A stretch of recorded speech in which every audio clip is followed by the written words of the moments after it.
I was sitting in the doctor's waiting room when my phone rang. It was my only daughter, Angela. Her voice sounded strange, almost cold, as she said, "Mom, we're going on a trip to Europe tomorrow. I already sold your beach house and your car. We needed the money. Bye." And she hung up, just like that. 45 years raising her, sacrificing for her, and she discarded me like garbage. But I took a deep breath and smiled, because there was something my dear daughter didn't know. My name is Antonia Brooks.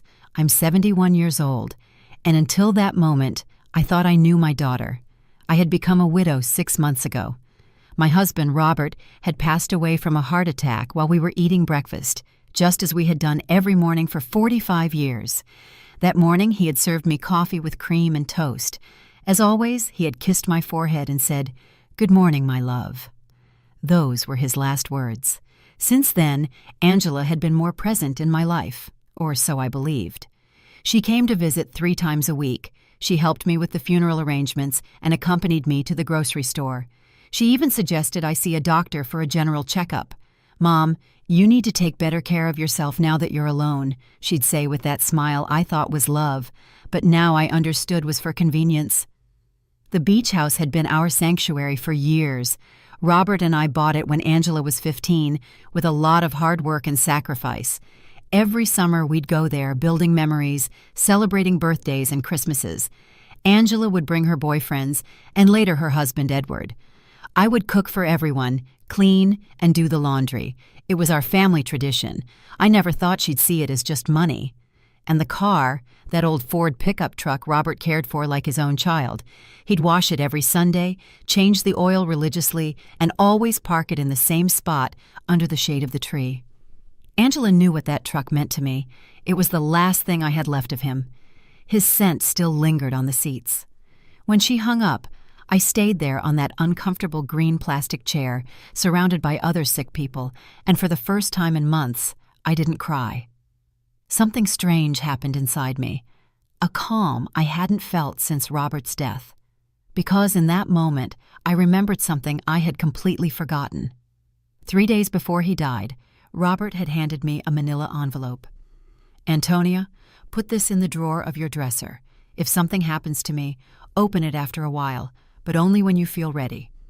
I had put it away without much thought. After the funeral, with so much grief and so many arrangements, I simply forgot. But there it was, waiting for me at home. The nurse called me to go into the office. The doctor examined me and said I was in good health for my age, that I just needed to rest more and eat better. I nodded and smiled, but my mind was elsewhere. I was thinking about that envelope, about the coldness in Angela's voice, and how Edward was probably behind all of it. He had never liked me. He always saw me as a nuisance.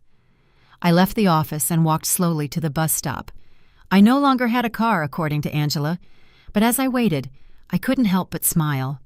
There was something poetic about all of this. My daughter thought she had left me with nothing, but what she didn't know was that Robert, my dear Robert, had always been a man who planned ahead. The bus arrived, and I sat by the window. I watched the city go by. The houses, the stores, people rushing everywhere, all with their own tragedies, their own secrets. I had my own too, and I was about to discover them. When I got home, I went straight to my room. I opened the dresser drawer, and there was the manila envelope, exactly where I had left it. My hands trembled slightly as I picked it up. I could feel there were several documents inside.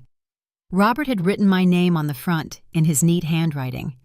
I sat on the bed we had shared for so many years and took a deep breath. It was starting to get dark outside, and the house was filling with those familiar shadows that no longer scared me. I opened the envelope slowly, as if unwrapping a birthday gift. What I found inside would change everything. What I found in that envelope took my breath away. There were legal documents, deeds, bank certificates, and a handwritten letter from Robert. My eyes filled with tears as I read his familiar handwriting. "My dear Antonia, if you are reading this, it means I am no longer with you. Forgive me for not telling you everything while I was alive, but I wanted to protect you from worries. Over the years, I invested our savings in properties and businesses. We don't just have the beach house, we have 6 other properties, including the apartment building where Angela and Edward live. We also have shares in 3 companies that are worth more than you can imagine. You are rich, my love. You always were rich. But now you are on paper, too. My hands trembled as I looked through the documents. There were deeds to houses in different city neighborhoods, a downtown condo, a small motel on the coast, and indeed, the 20-story apartment building where my daughter lived. Robert had been the silent owner for the past 10 years, but had put everything in the name of a company I didn't know about. And according to the papers, I was the sole heiress of that company.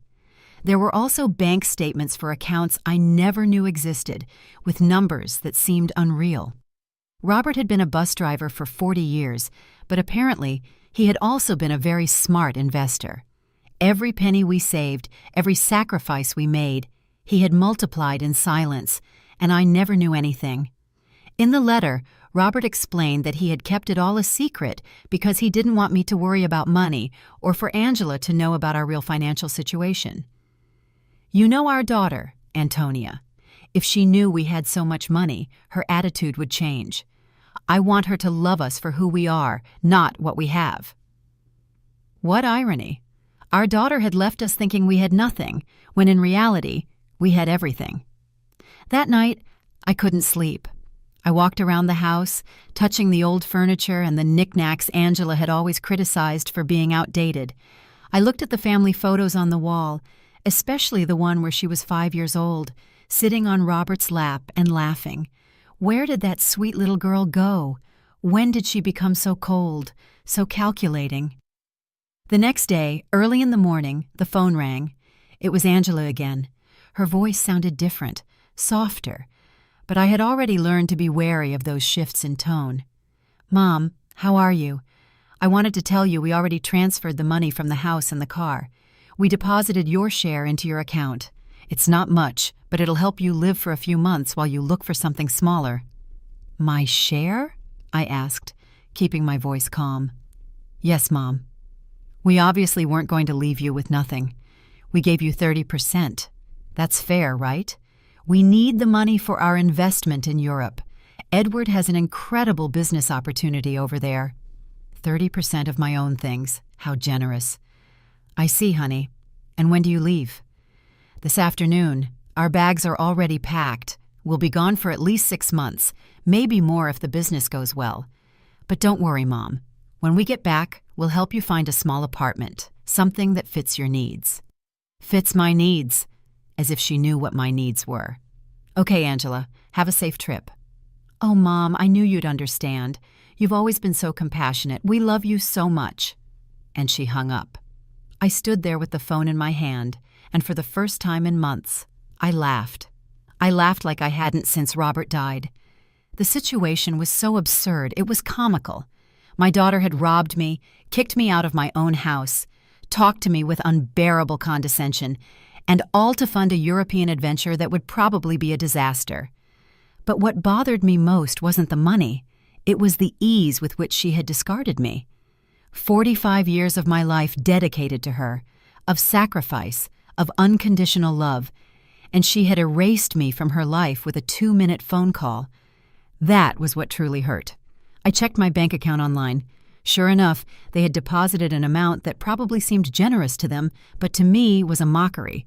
They had sold the beach house for much less than it was worth, likely because they needed the cash quickly, and they had sold Robert's truck for a pittance. That afternoon, from my window, I watched Angela and Edward load their suitcases into a cab. He was carrying 2 huge suitcases. She had a very expensive-looking carry-on bag. I watched them laugh, kiss, and make plans. They looked like 2 teenagers excited for an adventure. They never looked toward my window, never said goodbye. When the cab drove away, I sat in the kitchen with a cup of tea and Robert's documents spread out on the table. I had to make some decisions. I could call a lawyer, reclaim my properties, and get back everything they had taken. But something told me there was a better way to handle this, a more educational way. I called Mr. Peterson, the lawyer who had handled Robert's affairs. He had been at the funeral, had given me his condolences, and had told me to call if I ever needed anything. Well, now I needed him. "Mrs. Brooks, it's good to hear from you. How are you?" "I'm doing well, Mr. Peterson. I need to see you urgently. I found some documents from Robert that I don't quite understand." "Of course. You can come to my office tomorrow morning. I'll be there." That night, for the first time in months, I slept soundly. I dreamed of Robert. He was sitting in his favorite chair reading the newspaper, just like every morning, and when he saw me, he smiled and said, "It's about time, my love. It's about time you stood up for yourself." I woke up with a strange feeling. It wasn't exactly happiness, but it wasn't the sadness I had felt for so many months either. It was something like determination. For the first time since Robert's death, I had a clear purpose. I was going to get back what was mine, but not in the way Angela expected. The next morning, I got dressed with more care than usual. I put on my wine-colored dress, the one Robert always said made me look elegant. I fixed my hair and put on a little makeup, and when I looked in the mirror, I saw a woman I hadn't seen in a long time. I saw a strong woman. Mr. Peterson's office was downtown. It was an old but elegant building with marble floors and large windows. He greeted me with a warm smile, but when I showed him the documents, his expression changed completely. "Mrs. Brooks, This is much more than I imagined. Robert was a very smart man. Look, according to these papers, you are the owner of—" "I know, Mr. Peterson. I've already reviewed them. What I need to know is what I can do legally."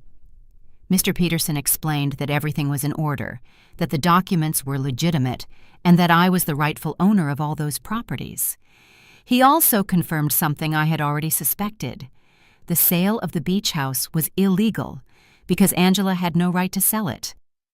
"We can get the house back immediately, Mrs. Brooks, and we can also proceed with legal action against your daughter for fraud." "No, Mr. Peterson. I don't want to proceed with legal action. I want to do this another way. I want everything to remain a secret for now. Can you help me?" He looked at me with curiosity, but he nodded. "Of course. You are my client. What do you need?" "I need you to discreetly get the beach house back, do what is necessary to nullify that fraudulent sale, and I need you to help me gain real control of all my properties, especially the building where my daughter lives."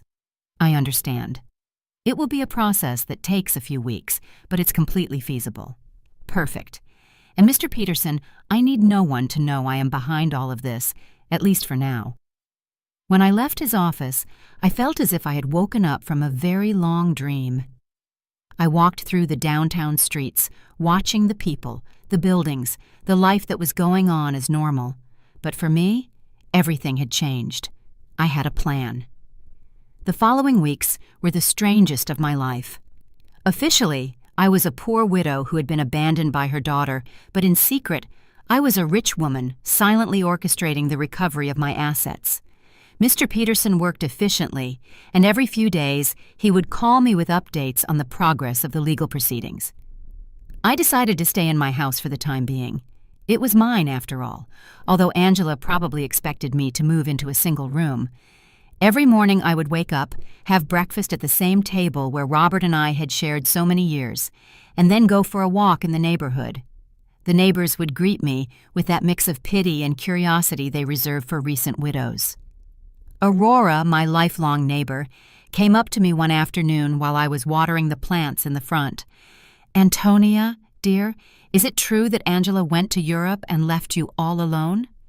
"Yes, Aurora. She went with Edward. They have business plans over there." "And how are you going to live, sweetie? We all know Robert didn't leave much money." "If you only knew," I thought. "Don't worry, Aurora. I'll be fine." "Do you need anything? I can bring you some food, help you with groceries?" "You're very kind, but I'm fine, really." Aurora looked at me with that expression I knew well. It was the same look I had received after the funeral, compassion mixed with a little relief that it wasn't her tragedy. "Well, you know where to find me if you need anything." These conversations were constantly repeated. The butcher, the baker, the lady at the corner store, everyone spoke to me with that soft tone they use with the unfortunate, and I would nod, smile, and thank them for their concern, but inside, a part of me enjoyed this performance. It was like living a double life. Mr. Peterson called me one Wednesday morning. "Mrs. Brooks, I have good news. I was able to nullify the sale of the beach house. The buyers didn't know the sale was fraudulent, so they got their money back without any problems. The house is yours again." "Excellent, Mr. Peterson. And the building where Angela lives?" "That one is more complicated. Technically, you've always been the owner through the company, but we need to make some administrative changes so that you have direct control. That should take another 2 weeks." "Perfect. Keep me informed." After hanging up, I sat in the kitchen with my coffee and thought about Angela. She had been in Europe for 3 weeks, and I hadn't heard anything from her. Not a call, not a message, not even a postcard. To her, I had ceased to exist the moment she got the money she needed, but I knew that was going to change soon. I decided to visit the beach house. I took the bus to the coast, the same route Robert and I had taken hundreds of times. The house was exactly as I remembered it, small, painted cream-colored, with a porch overlooking the ocean. The new owners had put some potted plants on the steps, but other than that, everything was the same. I sat on the curb across the street and looked at it for an hour. I remembered summer afternoons when Angela was little, running on the beach and building sandcastles, Robert grilling fish on the barbecue while I made salads in the kitchen, Angela bringing friends, then boyfriends, then Edward, all those happy moments that she had reduced to a simple commercial transaction. An older gentleman came out of the house and saw me sitting there. He approached me with curiosity. "Are you okay, ma'am?" "Yes, thank you. I'm just remembering. I knew the former owners." "Yes, I knew them very well. What a shame about what happened. They told us the elderly lady was very sick and needed to sell fast.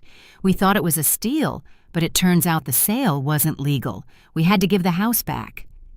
"Did you know them personally?" "No. We did everything through intermediaries, but they told us the daughter was handling everything because the mother couldn't." What a sad situation. If you only knew how sad it really was, I thought. "Well, I'm glad you didn't lose your money." "Yes, luckily everything worked out well, although now we have to look for another house. We liked this one a lot." I left there with a heavy heart.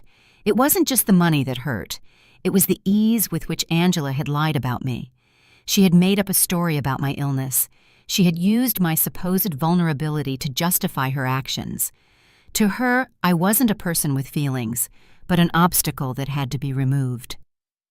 That night, I called Mr. Peterson again.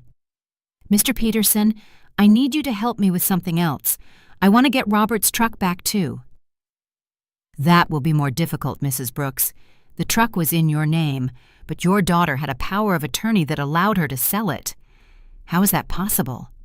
"Apparently, you signed that power of attorney a few months ago, after your husband's death. Don't you remember?" There it was, the moment Angela had started planning all of this. I vaguely remembered signing some papers she had brought to me, telling me they were to facilitate the funeral and inheritance arrangements. I had been so confused by grief that I signed without reading. How naive I had been.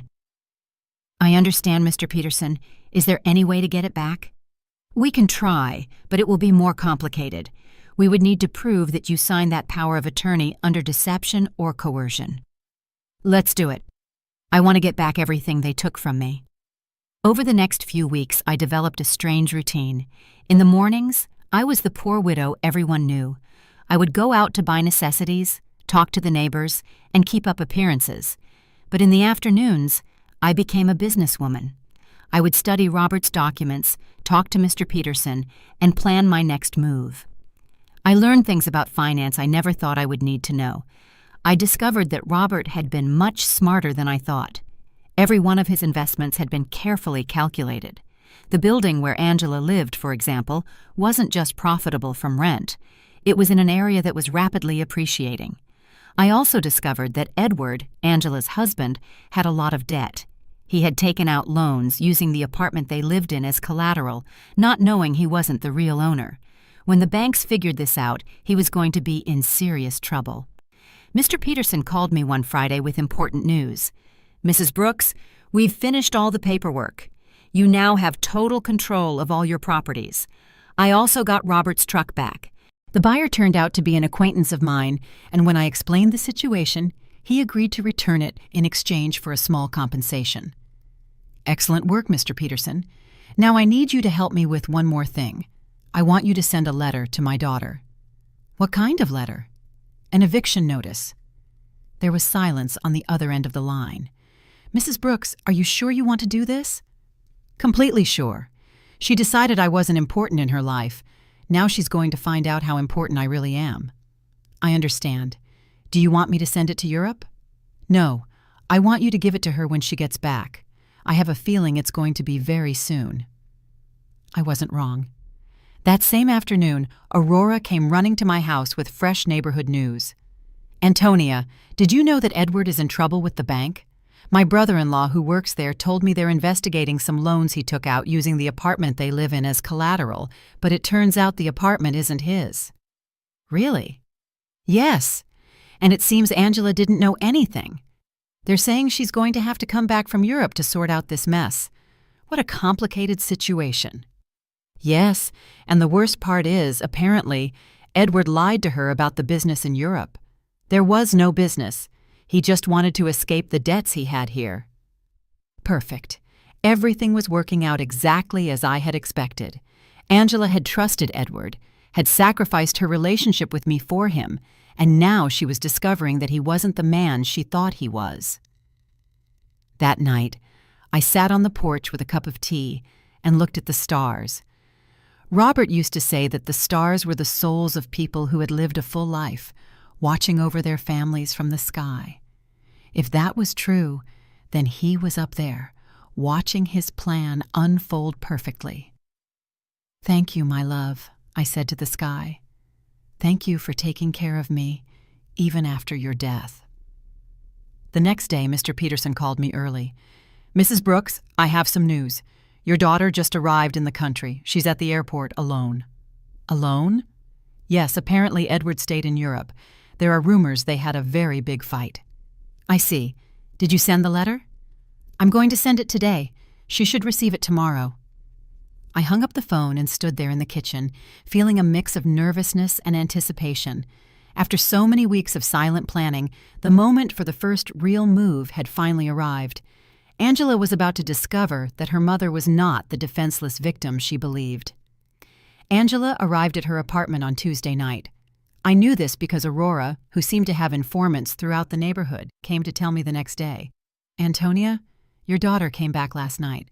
I saw her go in with one suitcase, but she looked terrible, pale, with dark circles under her eyes, as if she had been crying the whole flight. Alone, completely alone. And something strange, Antonia, when the doorman asked her for the keys, she didn't have them. She had to ask the superintendent to let her in with the emergency copy." Interesting. Edward had the keys, which meant he had probably decided not to come back. Or maybe Angela had discovered something about him and had fled. In any case, my daughter was back, and very soon she would receive my little welcome gift. Mr. Peterson called me that same afternoon. "Mrs. Brooks, the letter was delivered an hour ago. The doorman confirmed that your daughter received it in person." "Perfect. How long did we give her?" 30 days to vacate the apartment as per legal standards. "But Mrs. Brooks, are you sure you want to do this? She is your daughter, after all." "Mr. Peterson, my daughter kicked me out of my own house with a 2-minute phone call. She sold my things without asking. She treated me like garbage. Now she's going to learn that actions have consequences." "I understand. I just wanted to make sure you had considered all the implications." "I have considered them, Mr. Peterson. All of them." That night, I couldn't sleep. I stayed awake imagining Angela's face when she read the letter. The initial confusion, then the disbelief, then the panic. She would probably think it was a mistake, that someone was trying to scam her. But when she called to verify, she would discover that everything was completely legal.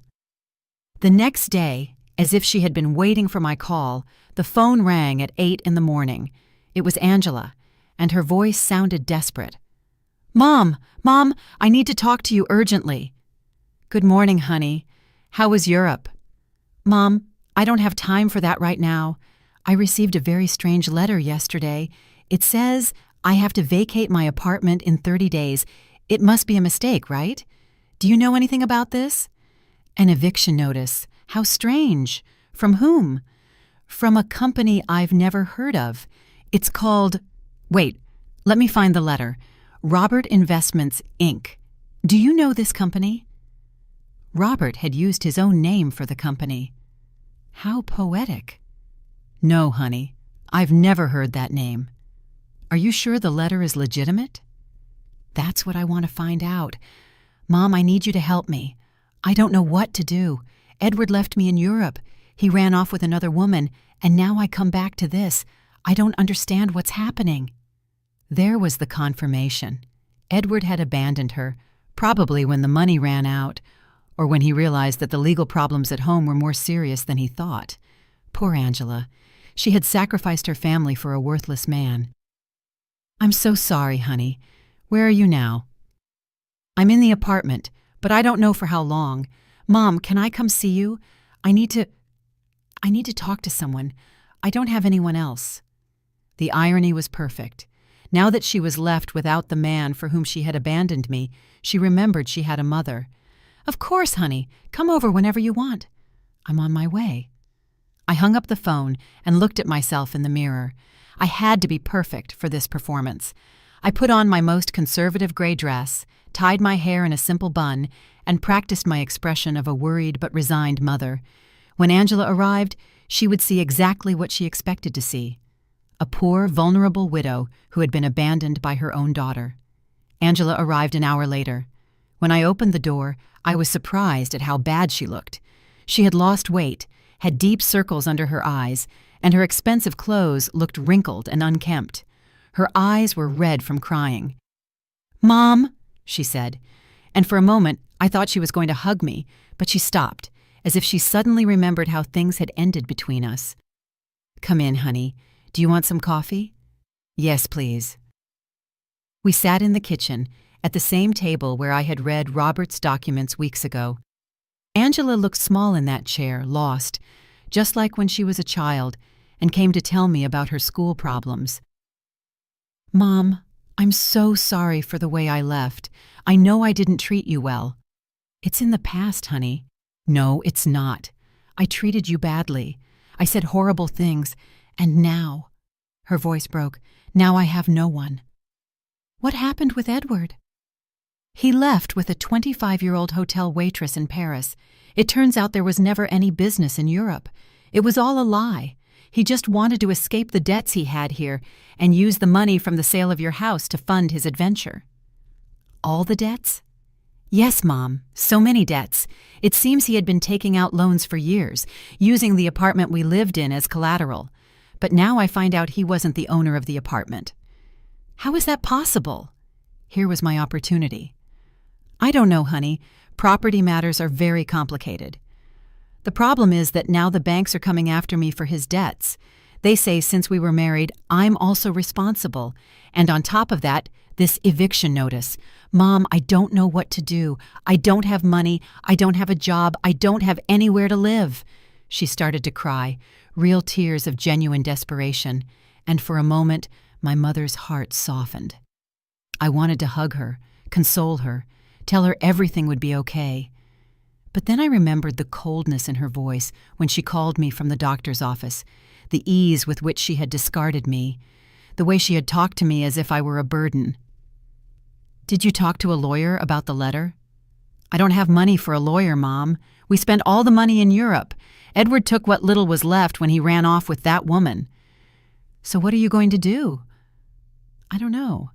I thought maybe I could stay with you for a while, just until I find a job and can get a small place to live." There was the question I had been waiting for. After kicking me out of my own house, after selling my things, after treating me like garbage, she now wanted me to rescue her. She wanted the poor widow she had created to save her from the consequences of her own actions. "Of course, honey. This will always be your home." Angela looked at me with surprise, as if she hadn't expected it to be so easy. "Really, Mom, after everything that happened?" "You are my daughter, Angela. That will never change." She got up, and this time she hugged me. It was a desperate hug, from someone drowning and clinging to the only thing they can find. I hugged her back too, but not with the unconditional love from before. Now there was calculation in my embrace. Strategy. "Thank you, Mom. I promise I'll find a job soon. I won't be a burden." "Don't worry about that now. Rest, recover, and then we'll see what your options are." Angela left that afternoon to get some things from her apartment. I stayed in the kitchen, thinking about how easy it had been. She had come to me exactly as I had planned, broken, desperate, with no options, and best of all, she suspected nothing. To her, I was still the poor, abandoned mother who needed her compassion. But this was only the first part of my plan. Having her live with me would give me the perfect opportunity for the next phase. I was going to let her settle in, feel safe, and believe she had found a refuge in my house. And then, when she least expected it, I was going to teach her the difference between being poor by choice and being poor by consequence. That night, I called Mr. Peterson. "Mr. Peterson, I need you to do something else for me." "Tell me, Mrs. Brooks." "I want you to investigate Edward's debts. I want to know exactly how much he owes, to whom, and what legal options I have to separate them from my daughter." "That will take time, but it's feasible." "Perfect. And Mr. Peterson, I want you to keep this in absolute secret. No one can know I am behind this investigation." "Of course, Mrs. Brooks. May I ask what your final plan is?" "My plan, Mr. Peterson, is very simple. I'm going to save my daughter, but first, she has to understand what it truly means to hit rock bottom." When I hung up, I poured myself a glass of the wine Robert had been saving for special occasions. It had been a long time since I'd had a special occasion like this one. The game had begun, and for the first time in months, I had all the good cards in my hand. Angela moved into my house the next day. She arrived with 2 suitcases and a cardboard box, all that was left of her previous life.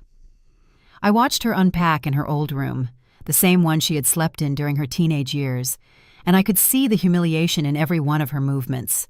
She had gone from living in a luxury condo to taking refuge in her childhood bedroom. "Mom, I found this in the apartment," she said, showing me a manila envelope. "It was among Edward's things. It has your name on it." It was another one of Robert's envelopes. My heart sped up, but I kept my composure. "My name? How strange." "Yes, look." She showed me the envelope.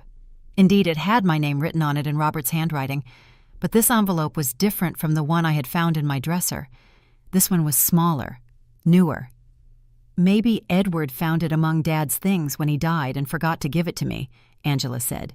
"It's possible. Can I see it?" I opened the envelope in her presence. Inside was a short letter and a small key. The letter said, "Antonia, if you are reading this after having received the main envelope, it means our daughter is going through a difficult time. This key opens a safety deposit box at the Central Bank, downtown branch. The number is 247. There is something there that can help you help her, but use it wisely. With eternal love, Robert." Angela read the letter over my shoulder. A safety deposit box? Dad had a safety deposit box? I had no idea. "I didn't either," I lied. "Your father never told me about this. Do you think we should go see what's in there?" "I don't know, honey. Maybe it's better to leave things as they are." "But, Mom, maybe there's something important in there, documents, or, I don't know, maybe something valuable that can help us." The desperation in her voice was palpable. Angela was clinging to any possibility of finding a way out of her situation, and I was going to let her cling a little longer before I showed her the complete reality. "Okay," I said after a calculated pause. "We can go tomorrow." That night, Angela and I had dinner together for the first time in months. She had cooked, trying to be useful, but the food tasted of guilt and desperation. She told me more details about what had happened in Europe, and each story was worse than the last. Edward lied about everything, Mom, not just the business, but the debts, too. I thought he only owed a little bit of money, but it turns out he owes over $100,000. And the worst part is, he used my name for some of the loans without me knowing. How is that possible? He forged my signature. When I married him, I gave him some documents to handle the banking for our joint account. I never thought he'd use them for this. Do you have any way to prove you didn't know? I don't know. It's all so complicated. The banks say that since we were married, I'm responsible for all his debts anyway. And the divorce? I don't even know where Edward is now. He just disappeared. His phone is disconnected. He doesn't answer emails. Nothing. It's as if he vanished. Perfect.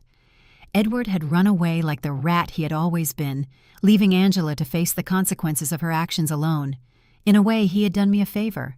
Now my daughter was experiencing exactly what I had felt when he abandoned me. Betrayal by someone she had completely trusted. I'm so sorry, honey. I didn't know things were so bad. I didn't either, Mom. I thought Edward loved me, that we were going to build something together, but it turns out I was just an easy way for him to get money and documents. Angela started to cry again. How could I have been so stupid? How did I not realize who he really was? It was tempting to tell her that I had seen the signs from the beginning, that I had tried to warn her that Edward never seemed trustworthy, but that would have broken my facade as a compassionate and vulnerable mother. Love can be blinding sometimes, honey. Don't blame yourself. But Mom, I didn't just ruin my life. I ruined yours too. I treated you horribly. I took your house, your truck, your things, and all to give to a man who abandoned me at the first opportunity. Now we're two poor women trying to survive because of me. It's in the past, Angela. We'll be okay. No, it's not. Now we're both in trouble because of my mistakes. You lost everything Dad left you, and I lost my marriage and my future. We're two poor women trying to survive. If she only knew, I thought, that at this very moment I had more money than she could possibly imagine, that I was the owner of the building where she lived, that I could solve all her problems with a single phone call. But it wasn't time yet. The next day, we went to the bank. Angela was nervous, hopeful. I maintained my act as a confused widow who didn't understand much about finance. The bank employee led us to the safety deposit boxes, verified my ID, and opened box number 247. Inside were jewels, many jewels, rings, necklaces, bracelets, earrings. I recognized some pieces as heirlooms from Robert's family. Others were completely new to me. There was also a letter explaining the origin of each piece and its approximate value. Angela gasped. Mom, this must be worth a fortune. You think so? Yes. Look at this emerald and this pearl necklace. Mom, Dad saved a treasure here. According to Robert's letter, the jewels were worth approximately $200,000. It was a significant amount, but it was nothing compared to the rest of my assets. It was like finding a few coins under the sofa when you have $1 million in the bank. What do we do with this, Mom? I don't know, honey. They're family memories. But Mom, we could sell some of the pieces. With this money, you could get your beach house back, and I could pay off some of Edward's debts.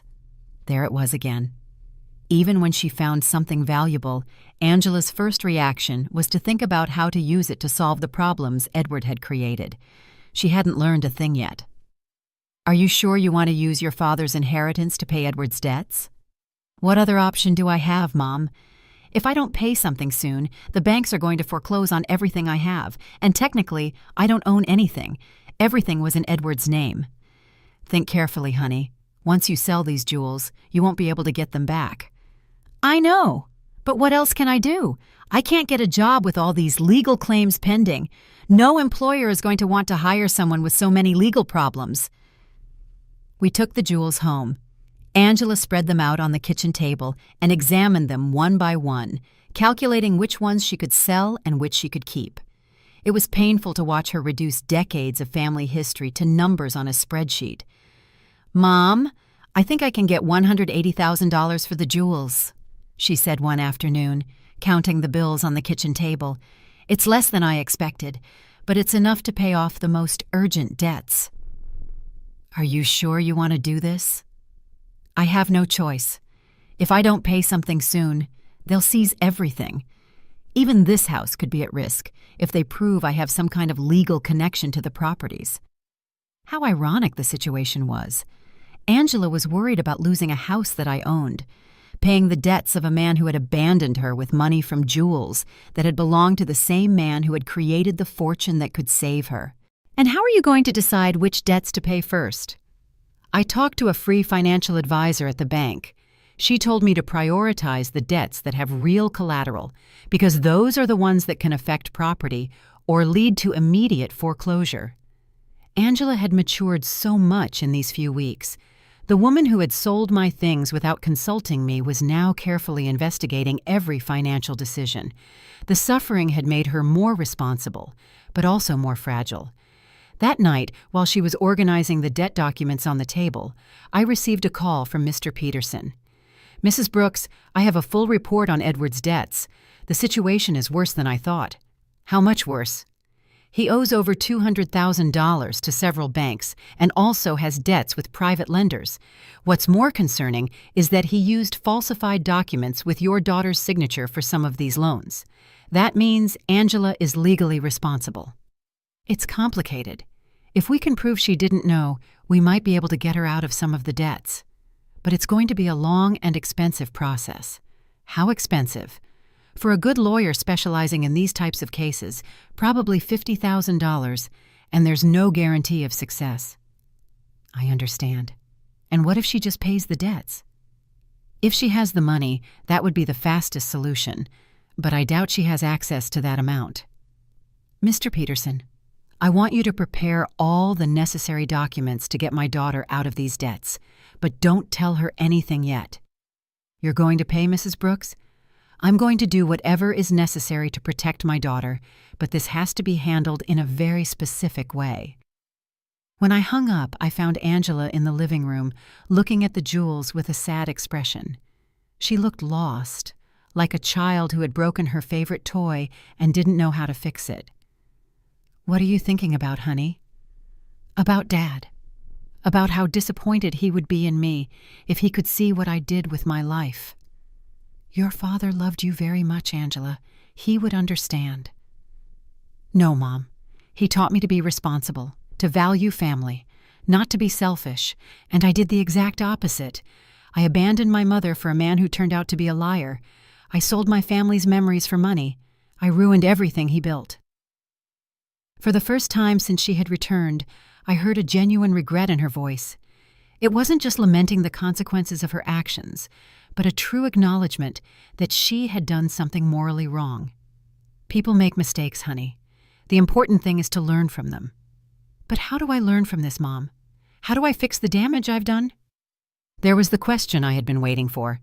Angela was finally ready to face the truth about her actions and their consequences. But it wasn't yet time to reveal my final card. First, I had to let her hit rock bottom completely. The next few days were crucial for my plan. Angela decided to sell most of the jewels, keeping only the engagement ring Robert had given me and a small necklace that had belonged to her grandmother.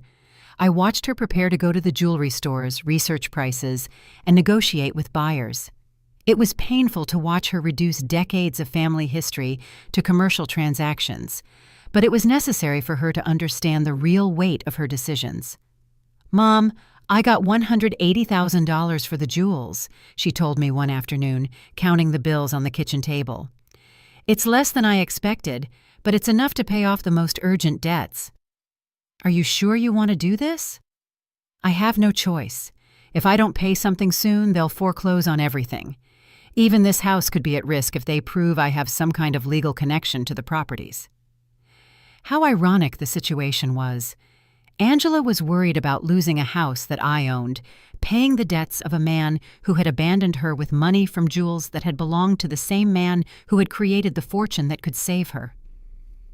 And how are you going to decide which debts to pay first? I talked to a free financial advisor at the bank. She told me to prioritize the debts that have real collateral, because those are the ones that can affect property or lead to immediate foreclosure. Angela had matured so much in these few weeks. The woman who had sold my things without consulting me was now carefully investigating every financial decision. The suffering had made her more responsible, but also more fragile. That night, while she was organizing the debt documents on the table, I received a call from Mr. Peterson. "Mrs. Brooks, I have important news. We managed to locate Edward." "Where is he?" "In Paris, just as your daughter suspected. But here's the interesting part. He's trying to get French residency through a fake marriage with that young woman your daughter mentioned." "A fake marriage?" "Yes. Apparently the girl needs papers and he needs a way to stay in Europe without being deported. But the most important thing is that we found evidence that he deliberately falsified your daughter's documents with the intention of fleeing the country. That means Angela can get out of the debts." "With this evidence, yes. We can prove fraud and coercion. Your daughter won't have to pay anything for what Edward did behind her back." It was perfect. I had a way to save Angela from all her debts legally, without her suspecting that I had the money to do it. "Mr. Peterson, I want you to start the legal process immediately. Don't tell my daughter anything yet. I want the process to be completely finished before I tell her. I don't want to give her false hope." "Understood. This will take about 3 weeks, maybe a month." "Perfect." When I hung up, Angela looked at me with curiosity. "Who was that, Mom?" "A lady who was asking about Mrs. Davis, our neighbor on the corner. She had the wrong number." Lying had become easy. Every day that passed, I felt more comfortable with this double life I was leading. On one hand, I was the poor, abandoned mother Angela believed me to be. On the other, I was a wealthy woman, silently orchestrating my daughter's salvation and education. Over the next 2 weeks, I watched Angela struggle with decisions she never had to make. How to stretch money for food, how to negotiate with creditors, how to look for a job when your credit history is ruined. It was a cruel but necessary education. "Mom, I went to 3 job interviews today," she told me one evening, coming home with swollen feet and a tired face. 2 of them told me they can't hire me because of the pending legal problems. The third one offered me a part-time job cleaning offices at night. "Are you going to take it?" "I have no choice. It pays very little, but it's better than nothing, and I can work at night so I can keep looking for something better during the day." Seeing my daughter, who had lived a comfortable life for over 40 years, preparing to clean offices at night broke my heart, but it also filled me with pride. She was finally facing reality without expecting someone else to solve her problems. "Are you sure you can handle so much physical work?" "I'll have to learn. I can't keep being a burden to you, Mom. It's bad enough that you're letting me live here for free." "This is your home, Angela." "No, Mom.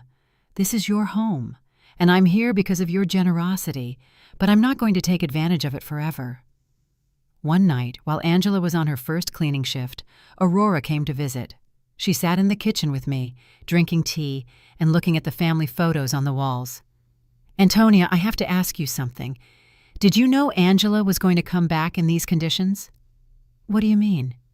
"Well, when she left, she seemed so sure of herself, so arrogant. She talked about the great life she was going to have in Europe, about how successful Edward was, and now she's back, completely broken, working a cleaning job, living with you again. Life takes many turns, Aurora."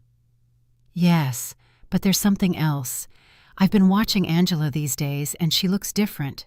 Not just sad, but humble, as if she learned something important." Aurora had always been very perceptive. "What do you think she learned?" "I think she learned the value of the things she had taken for granted, like having a mother who loves her unconditionally." "Maybe, Aurora. Can I tell you something? When Angela left and treated you so badly, many of us thought you would never forgive her. But here you are, taking care of her again, giving her a home when she has nowhere to go. She's my daughter, Aurora." "Yes, but not every mother would do what you're doing, especially after being treated the way you were treated." If Aurora only knew the complete truth, that I had the power to solve all of Angela's problems, but was choosing to let her suffer a little longer so she would learn the full lesson. "Do you think I'm doing the right thing?" "I think you're doing what a good mother would do. But I also think Angela needs to fully understand what she lost when she abandoned you. What do you mean? I think she needs to value you not just as the mother who rescues her when she's in trouble, but as the strong woman who built a stable life for 45 years. She needs to respect you, not just need you. Aurora had hit the nail on the head. That was exactly the point of my entire plan. I didn't want Angela to come back to me out of desperation. I wanted her to come back out of genuine respect and mature love. And how do you think that can happen? I think it's already happening. I've seen her these past few days, Antonia. The way she talks to you now is completely different. She's no longer the daughter who gives you orders or treats you like a burden. Now she's a grown woman who is genuinely grateful to have a mother like you. That night, when Angela returned from her job, I saw her arrive tired, but with a new dignity. She had earned those few dollars with her own effort, and that meant something to her. How was your first day? Hard, but not as bad as I thought. The other ladies who work there helped me a lot. One of them, Mrs. Johnson, taught me tricks to clean more efficiently. Mrs. Johnson? Yes.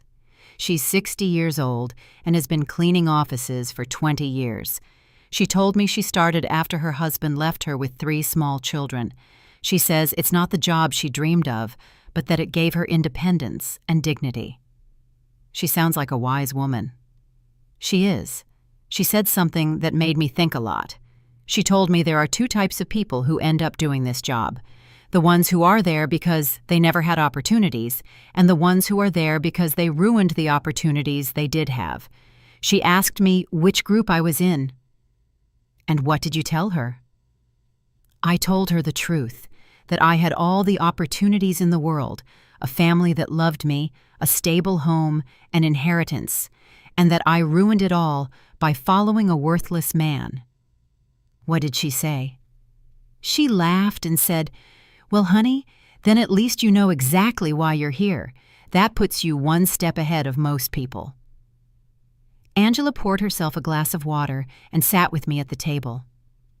"Mom, I want you to know something. These past few weeks have been the hardest of my life, but also the most important." "Why?"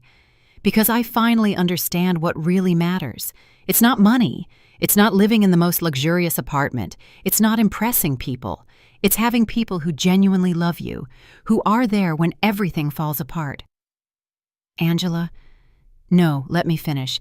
You have every right to hate me for what I did to you. I abandoned you when you needed me most. I took everything Dad left you. I treated you as if you were a nuisance. And now I'm here again, expecting you to forgive me and take care of me. I already forgave you, honey. But I haven't forgiven myself. And I won't until I prove that I've truly changed, that I've learned from my mistakes." Mr. Peterson called me the next morning. "Mrs. Brooks, I have excellent news. The legal process is almost complete. We can get your daughter out of all of Edward's debts." It was time. After weeks of watching Angela struggle, work, and reflect on her mistakes, the moment had finally arrived to show her that she had never been alone, that she had always had someone quietly watching over her. "Mr. Peterson, I want you to organize a meeting. It's time for my daughter to know the whole truth." Mr. Peterson arranged the meeting for Friday morning at his office. I told Angela that I had made an appointment with a lawyer who could help her with her legal problems, but I didn't explain the details. She agreed to come, although she was nervous about the cost of the consultation. "Mom, I don't have money to pay a lawyer.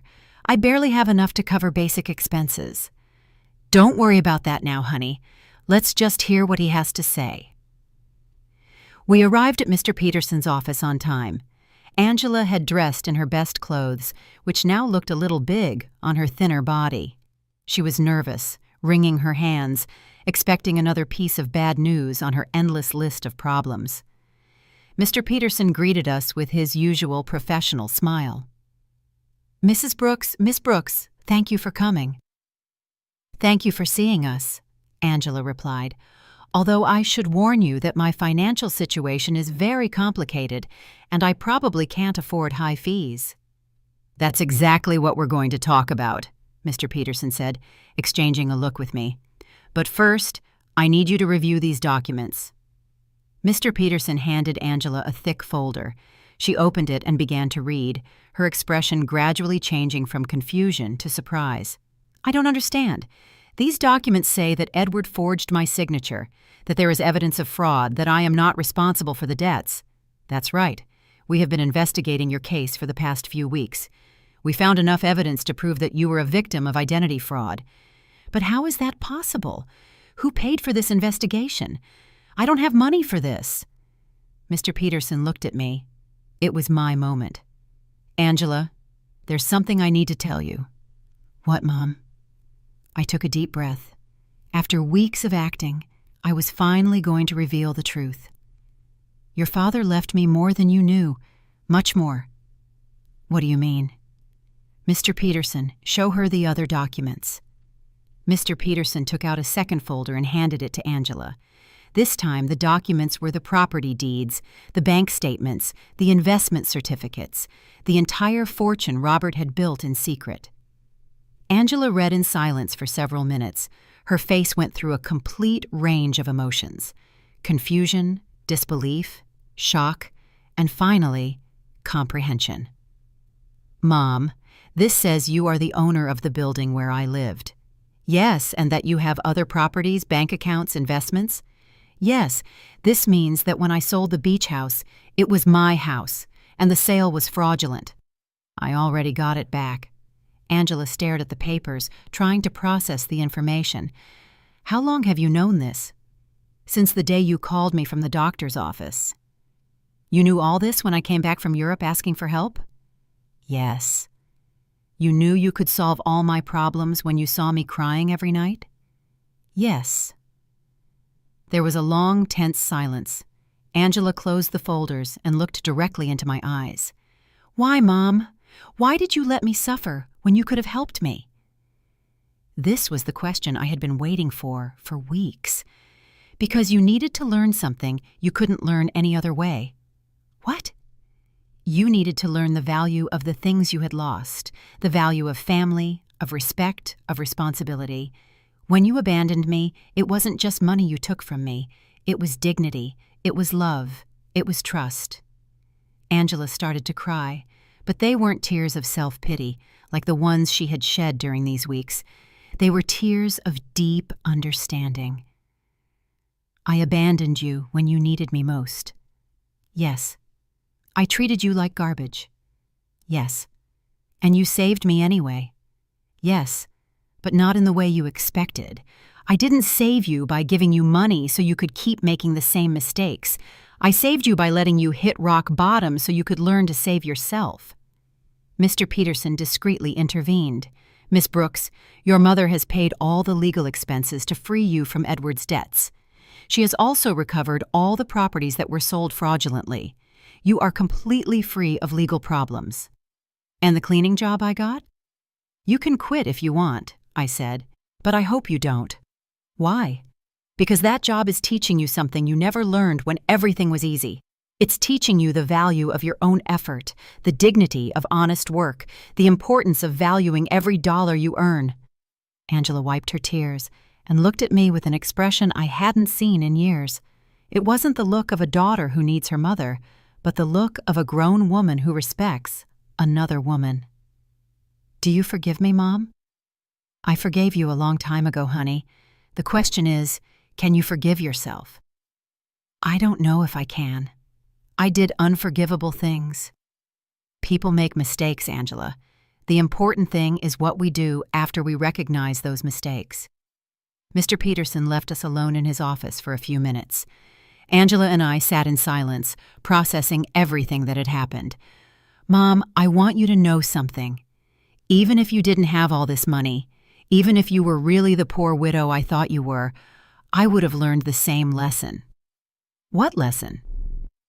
"That there is nothing more valuable than having someone who loves you unconditionally. During these past few weeks, the only thing that kept me sane was knowing I had a home with you, that no matter how much I had ruined my life, you were still my mother. That will never change, Angela." "I know, but I also know that I can never take that love for granted again. I have to earn it every day, with respect, with gratitude, with actions, not just words. We left Mr. Peterson's office with a completely new relationship. We were no longer mother and daughter united by blood and habit. We were two grown women who had chosen each other after going through the most difficult test imaginable. The following weeks were about rebuilding, but not the kind Angela expected. Even though she now knew I had enough resources to solve all her problems, she decided to keep her night cleaning job. "Mom, I need to finish what I started," she told me one afternoon as she was getting ready for work. "I can't just go back to a comfortable life as if nothing happened." "Are you sure? You don't have to punish yourself forever." "It's not a punishment. It's a way of remembering who I was and who I want to be now." I watched her put on her work uniform, something unthinkable a few months ago when she lived in the luxury condo with Edward.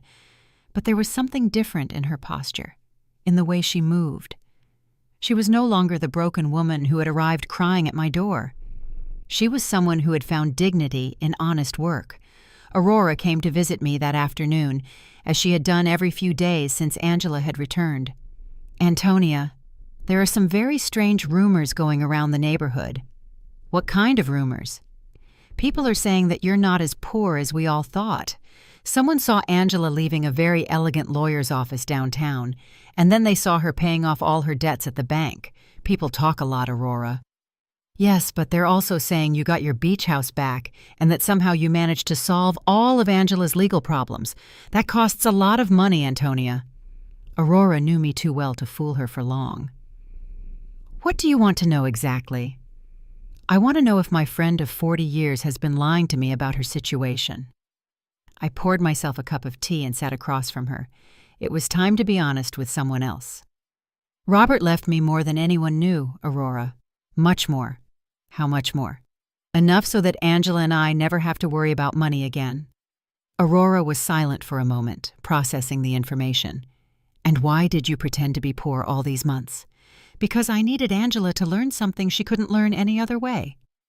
I told her the whole story: Angela's cruel phone call, my plan of silent revenge, the weeks of watching her hit rock bottom, and finally, the revelation in Mr. Peterson's office. "Antonia, that is brilliant and terrible at the same time." "Terrible?"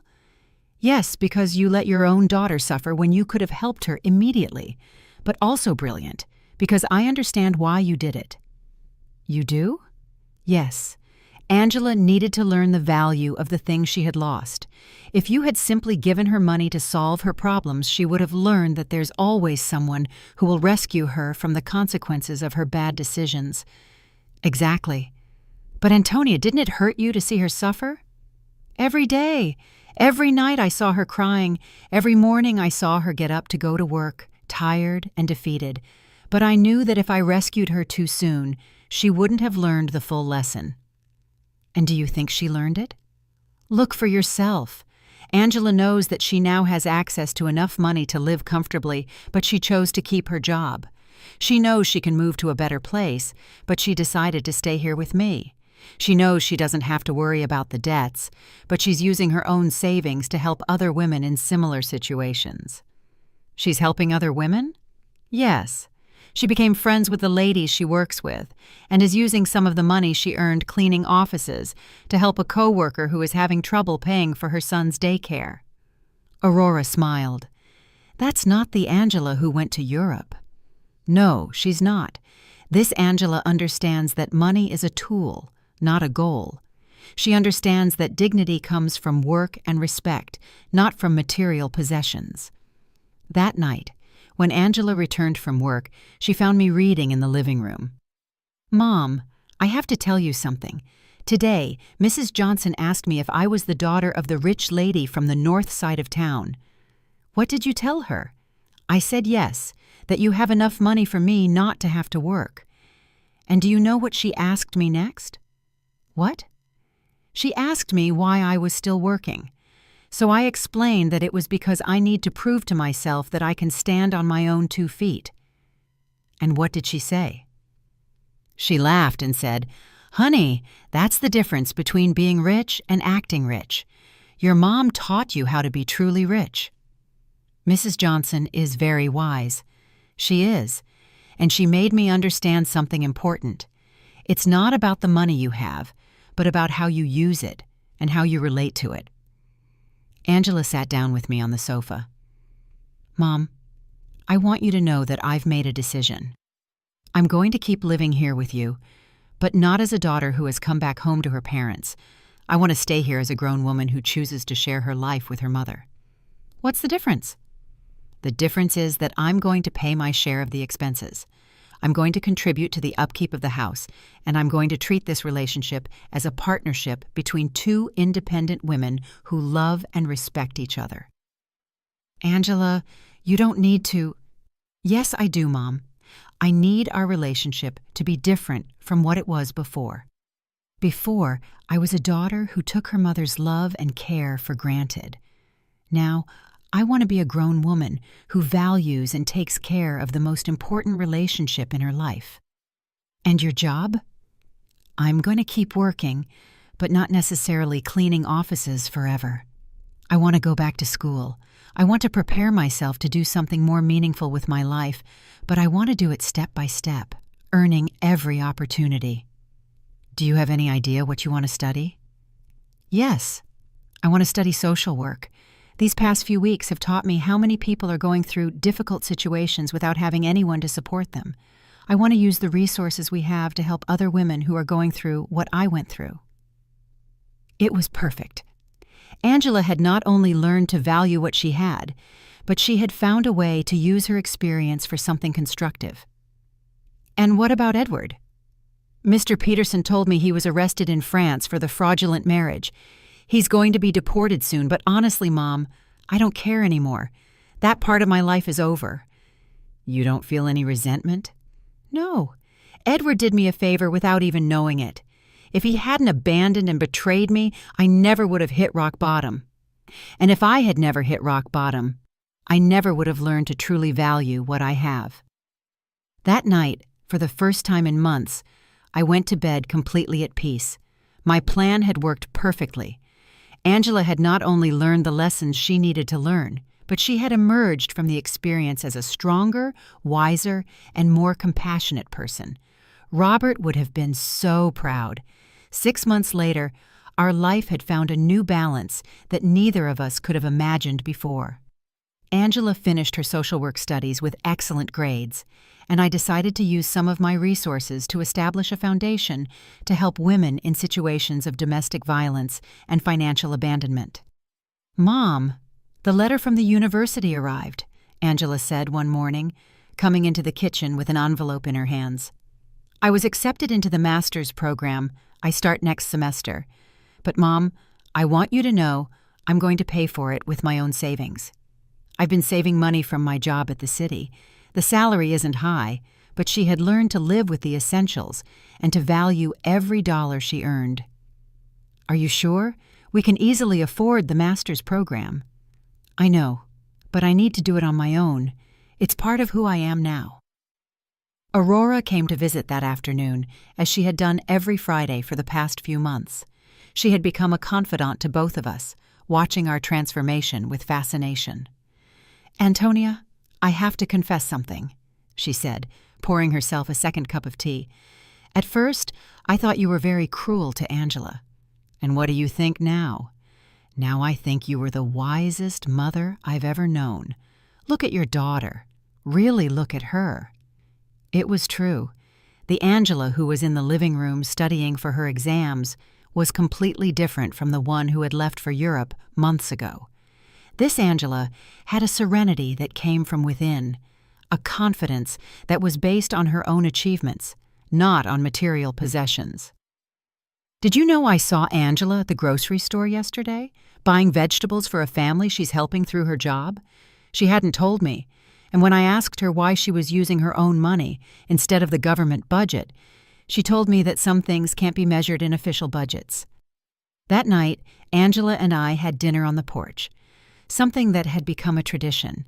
It was our time to talk about the day, plan for the future, and simply enjoy each other's company. Mom, I received a very strange letter today, she said, cutting her salad. From whom? From Edward. My muscles tensed. Edward? He wrote to you? From where? From prison in France.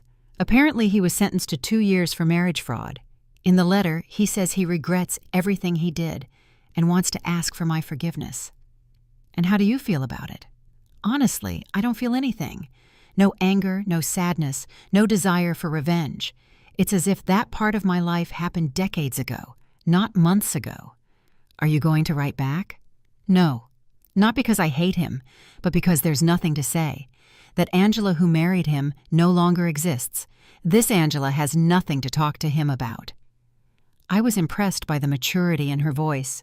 The woman sitting across from me had developed an inner strength that came from hitting rock bottom and getting up on her own. Do you know what this whole experience taught me, Mom? What? That true love isn't the one that tells you what you want to hear. True love is the one that teaches you what you need to learn, even when it hurts. It's a difficult lesson to learn, but it's a necessary one. Edward told me what I wanted to hear. He made me feel special. He convinced me that I deserved a life of luxury without effort. You taught me that true wealth comes from hard work, respect, and genuine relationships. That night, after Angela went to her room to study, I sat on the porch alone, looking at the stars and thinking about Robert. I had promised him I would take care of our daughter, and I finally felt I had fulfilled that promise in the right way. I hadn't taken care of her by giving her money when she needed it. I had taken care of her by teaching her to take care of herself. I hadn't saved her by solving her problems. I had saved her by allowing her to learn to solve them on her own. The next day was Sunday, and we had planned to visit the beach house together for the first time since I had gotten it back. Angela hadn't wanted to go before, saying she needed time to process everything that had happened. "Are you ready?" I asked her as we got into the truck. "I think so." The trip was silent, but comfortable. When we arrived, Angela stood for a moment in the truck, looking at the house where we had spent so many family summers. "It looks exactly the same," she said finally. "Some things don't change, but others do. I am not the same person who sold this house." We went in together. The house was clean and tidy, exactly as Robert and I had kept it for years. Angela walked through each room, touching the furniture and looking at the family photos that hung on the walls. "Mom, I want to apologize." "You already apologized, honey." "No. I want to apologize specifically for this house, not just for selling it, but for reducing all our family memories to a commercial transaction. It's forgiven. This house represents 40 years of family summers, of birthdays, of Christmases. Dad built that porch with his own hands. You planted that garden. I learned to swim at that beach, and I turned it all into money to fund the adventure of a worthless man." She sat on the sofa where Robert used to read on Sunday mornings. "Do you know what hurts me the most?" "What?" "That when I sold it, I didn't feel anything. It was just another property. Now, being here again, I can feel Dad in every corner. I can hear his laughter, smell his morning coffee, see his reading glasses on the table. He is here, Angela. He has always been here. I know. And I also know that he is proud of how you handled all of this." We spent the whole day at the house, cooking together, cleaning, and fixing small details. It was like a ritual.